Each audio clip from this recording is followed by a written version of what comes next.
আসসালামু আলাইকুম রহমতুল্লাহ বারাকাতুহু। প্রিয় বন্ধুরা, কিভাবে ভিসার জন্য আবেদন করতে হবে, ভিসা ফি কত, মেডিকেল টেস্ট সেন্টার এবং খরচ, এমআরএস আইডি কিভাবে পাবেন, এমআরএস আইডির ফি, আবাসিক ভিসার বৈধতা এবং নবায়ন বিস্তারিত সম্পর্কে আজকের এই ভিডিওতে আলোচনা করতে যাচ্ছি।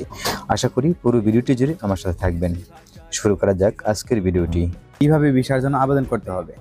সংযুক্ত আরব আমিরাতে বসবাসের জন্য পরিবারের একজন সদস্যকে স্পন্সর করার জন্য প্রবাসীরা দুবাইয়ের general director of residency at foreigners affairs অর্থাৎ জিডিআরএফএ বা পরিচয়, নাগরিকত্ব, কাস্টমস এবং ফুড সিকিউরিটি আইসিএ এর জন্য ফেডারেল অথরিটির মাধ্যমে অনলাইনে আবেদন করতে পারেন অথবা এবং অন্য সব আমিরাতে এসে করবেন। আবাসিক পারমিটের জন্য আপনাকে আবেদন করার জন্য আবেদনকারীরা নিকটস্থ আমের সেন্টার বা টাইপিং কেন্দ্রগুলিতে যেতে পারেন। ভিসা ফি কত হতে পারে? একবার আবেদন জমা দিলে আপনাকে ভিসা প্রসেসিং ফি দিতে হবে। আমিরাত এবং ভিসার প্রকারের উপর নির্ভর করে সংযুক্ত আরব আমিরাতের পারিবারিক ভিসার ফি পরিবর্তিত হতে পারে।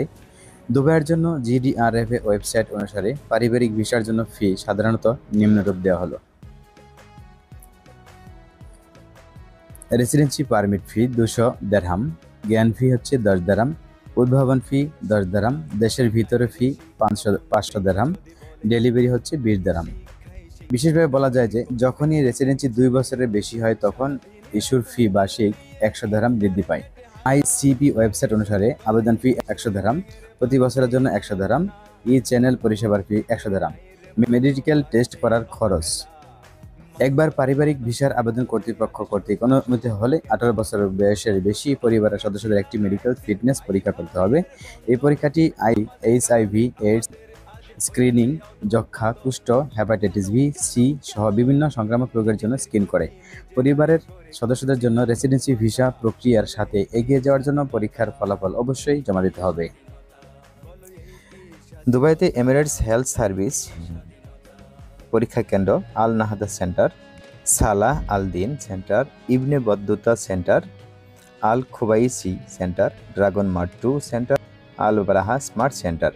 মেডিকেল ফিটনেস টেস্টের ফি ইএসএস অনুসারে এ ক্যাটাগরি কর্মচারী, কোম্পানি এবং শ্রমিকদের জন্য 260 দিরহাম, ক্যাটাগরি বি পুরুষদের জন্য হেয়ার এবং বিউটি সেলুন, হেলথ ক্লাব, স্বাস্থ্য সুবিধাগুলিতে যারা কাজ করে তাদের জন্য হচ্ছে 310 দিরহাম, ক্যাটাগরি সি মহিলাদের জন্য শিশু, নানি, গৃহকর্মী এবং এর মতো নার্সারি এবং kindergarten supervisor, health and beauty salon, স্বাস্থ্য ক্লাব এবং স্বাস্থ্য সুবিধা কর্মী যারা তাদের জন্য হচ্ছে 360 দিরহাম।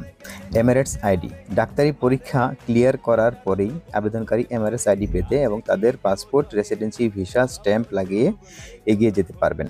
আপনি ফেডারেল অথরিটি আইসিপি এর ওয়েবসাইট বা সংযুক্ত আরব আমিরাত জুড়ে স্বীকৃত টাইপিং সেন্টারে একটি নতুন এমিরেটস আইডি কার্ডের জন্য আবেদন করতে পারেন। প্রথমবার আবেদনকারীর জন্য বায়োমেট্রিক বিশদ প্রদানের জন্য ব্যক্তিগতভাবে একটি আইসিপি বা একটি সরকারি পরিষেবা কেন্দ্রে যাওয়ার প্রয়োজন।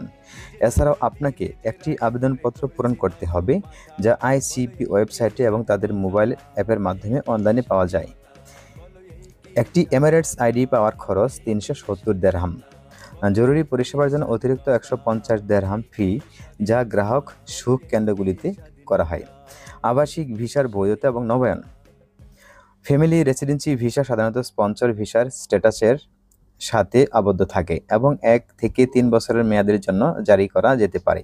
যখন ভিসা পুনর্নবীকরণের সময় হয় তখন মেয়াদ শেষ হওয়ার তারিখের আগে প্রক্রিয়াটি শুরু করা গুরুত্বপূর্ণ যাতে কোনো জরিমানা বা অতিরিক্ত অবস্থানের জরিমানা এড়াতে হয়।